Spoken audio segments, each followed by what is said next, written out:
Well, the government shutdown is now in day 40. That is the longest in history. President Trump urging Republicans to go nuclear on the filibuster before the Senate hopefully takes a test vote later this afternoon. Our next guest was the House Speaker during the last government shutdown in 2021. Kevin McCarthy joining us this morning. And Kevin, what do you think is the off-ramp here? How do we get out of this? All right. Well, first, I'm the only speaker that never had a shutdown. I've been in Congress, been the leader during a shutdown, but no. I think the number one thing you have to have here, you got to have leadership that's going to put people before politics. If you listen to the language of Schumer, he thinks the more pain, it gets better every day for them. Or if you look at Whip Clark, the Democrat in the House, she literally says and knew that this would inflict pain on people, and they just have to put up with that.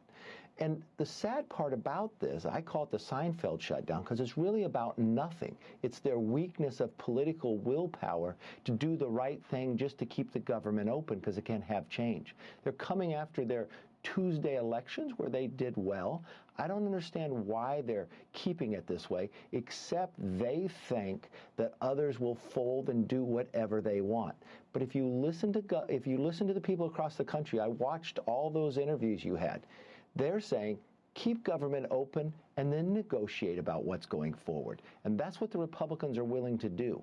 I think you're going to see a lot of Democrats start to break from Schumer, saying there's too much pain inflicted on other people. Ossoff, who's up for re-election, Atlanta being the number one airport almost in the country, how does he sit there and tell them that this is good for them as he goes forward every day? So, but you've been behind the scenes when things like this are going on, and of course, Republicans are always, if you listen to the media, getting blamed for every single one of these shutdowns. The media unanimously blames Republicans.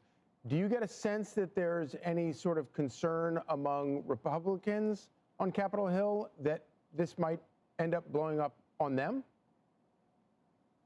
Yes, there is some. The country's very divided, so it's pretty even both sides. But for some reason, Republicans always seem to get the blame for what's going on. But they have done the exact right thing. They're the ones who voted to keep government open, didn't ask for anything outlandish. They said they would negotiate going forward. The president's been governing around. I think Senator Thune has done a tremendous job.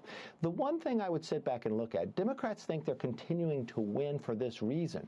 Republicans have the majority in the House and the Senate, but the House has not met for a number of months. Please subscribe to our official channel, USA News,